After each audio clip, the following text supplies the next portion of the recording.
Hello folks, and welcome back for another video. Today we're going to go over watering our St. Augustine grass in the fall. As we're transitioning between summer and fall, there's going to be a few things to remember.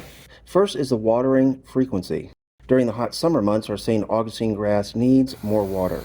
I'm watering 3 times per week at a ½ inch each time. Now that it's cooling down a little bit for a lot of you, we'll want to reduce our watering times to 2 times per week. Now please remember, this is just a guideline. I live south of Tampa in Florida, and we're still getting highs in the upper 80s and lower 90s. So I'm still watering 3 times per week, of course unless it rains, and then I'll adjust the schedule. We still want to be watering infrequently but deep, meaning at least a ½ inch of water during each cycle. And we're going to want to do this in the early morning. I have mine set for 4 a.m.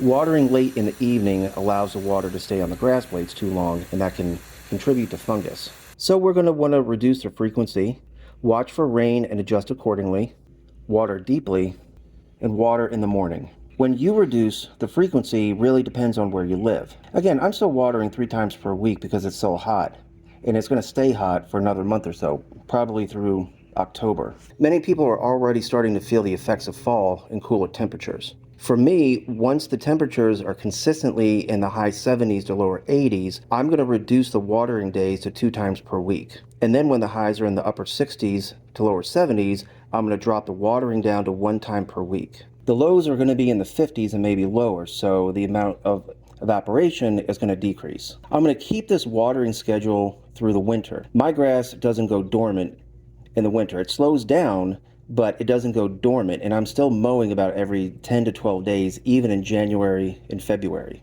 If your grass does go dormant, you're still going to want to water every 7 days or so, making sure that you're putting down at least a ½ inch of water every time. You can even bump it up to 3/4 of an inch. What we want to do is keep the roots moist but not wet. And of course, if you're in a place that gets occasional snow, then you're really going to want to reduce your watering.